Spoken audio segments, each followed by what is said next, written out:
Saudari-saudara dan suster yang terkasih dalam Kristus, perayaan Ekaristi hari ini meskipun kasula ungu dalam masa Prapaskah, tapi saya berharap keluarga besar Bapak Pranapso merasakan kemuliaan Tuhan, yaitu kasula putih itu kasula mulia. Tetapi ini memang dalam masa Prapaskah dan Ibu Pranapso wafat pada saat Prapaskah menjelang Pekan Suci. Dan tentu saja bacaan hari ini tadi yang saya pilih juga ini bacaan ketika Yesus disalib. Nah, Ibu Teresia Mari sejauh saya kenal, beliau adalah aktivis paroki Purbayan bersama Pak Pranapso sebagai prodiakon yang terus berjalan, dan Pak Pranapso masih bertahan karena kesehatannya yang bagus sampai sekarang pun masih sebagai prodiakon, mungkin mulai mengurangi kegiatan-kegiatan. Dan Ibu Teresia Mari de Gioxuan ini adalah istri yang paling dicintainya dan juga pasti istri yang paling setia dengan Pak Pranapso. Inilah sakramen perkawinan, suka duka sampai Tuhan memanggil. Pak Pranapso telah berhasil menghayati sakramen perkawinan bersama Ibu dalam suka dan duka. Nah, janji perkawinan yang pernah diucapkan itu kini terjadi. Bahwa suatu saat ada perjumpaan, tetapi juga ada perpisahan.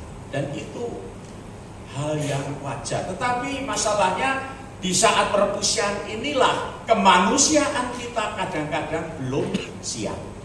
Kadang-kadang ada juga yang sudah siap, ada yang belum siap.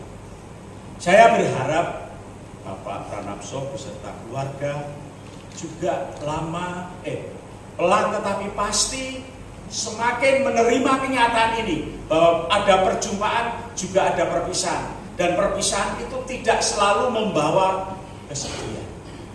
Oke, awal-awal seperti ini membawa kesedihan. Karena apa? Nah, namanya sudah bertahun-tahun satu rumah, satu keluarga. Siapa sih yang nggak sedih kalau ditinggal salah satu anggota keluarganya dipanggil? Pasti sedih secara manusiawi. Tetapi kalau ini diletakkan dalam iman kita, maka kita akan mengatakan hidup atau mati ada di tangan Tuhan. Mungkin itu jawaban kita, hidup atau mati di tangan Tuhan. Kalau tadi kita mendengar dari bacaan Injil tentang Yesus didampingi dua tokoh penjahat yang juga disalib, yang satu menghujat, tetapi yang satu malah bertobat. Dan ini menarik menurut saya. Yesus, ingatlah akan aku apabila engkau datang sebagai raja. Anda bayangkan, ini penjahat yang mengatakan begini. Yesus, ingatlah akan aku apabila engkau datang sebagai raja. Pasti yang dimaksud adalah raja surga.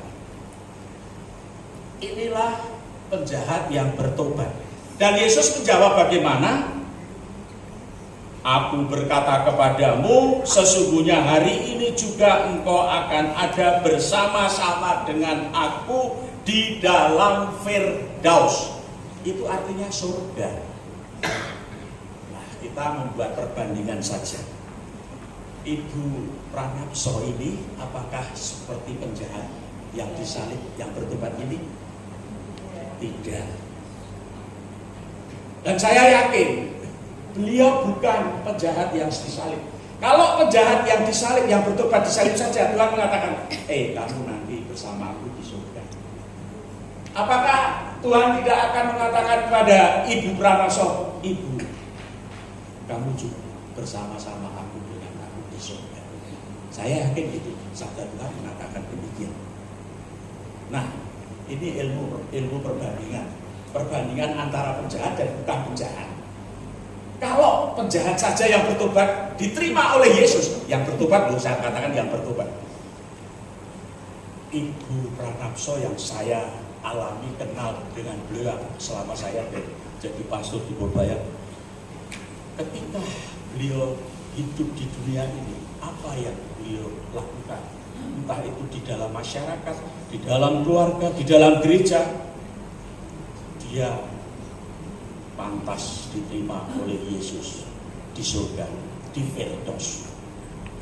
Saya kira itu yang saya katakan, dan saya berani mengatakan demikian dengan ilmu perbandingan dengan kejahatan itu. Karena dia begitu dekat dengan Tuhannya, dengan Yesus. Dan dia juga memberi contoh kepada anak-anak dan cucu-cucunya bagaimana orang beriman itu. Dan Ibu Pranapso memberi contoh untuk anak-anaknya dan cucu-cucunya. Semoga warisan yang paling penting dari Ibu Pranapso adalah penghayatan iman Katolik yang mendalam. Itu warisan yang penting untuk anak dan cucu-cucu. Bukan pertama-tama harta dunia. Harta dunia memang sudah bisa kita cari, tetapi iman ini tidak bisa dinilai dengan uang, tidak bisa dinilai dengan harta. Dan ini warisan yang paling berharga dari Ibu Pranapso untuk anak-anak dan cucu-cucu dan cicit. Saya kira ini yang perlu kita renungkan lebih dalam lagi. Warisan iman bagi anak dan cucu. Maka mari kita melanjutkan Ekaristi penutupan Ekaristi tutup peti ini, dan kita mohon terutama untuk keluarga yang ditinggalkan supaya Tuhan menghibur, Tuhan memberi semangat, Tuhan memberi harapan bagi keluarga yang ditinggalkan untuk tetap hidup sebagaimana sebelum Ibu Pranapso meninggal, dan setelah meninggal semuanya berjalan biasa, semuanya akan berjalan, tidak ada yang berbeda dengan sebelum ketika Ibu Pranapso masih hidup. Meskipun sedikit ada istilah wong Jawa gutang. Nah, gutang itu pincang.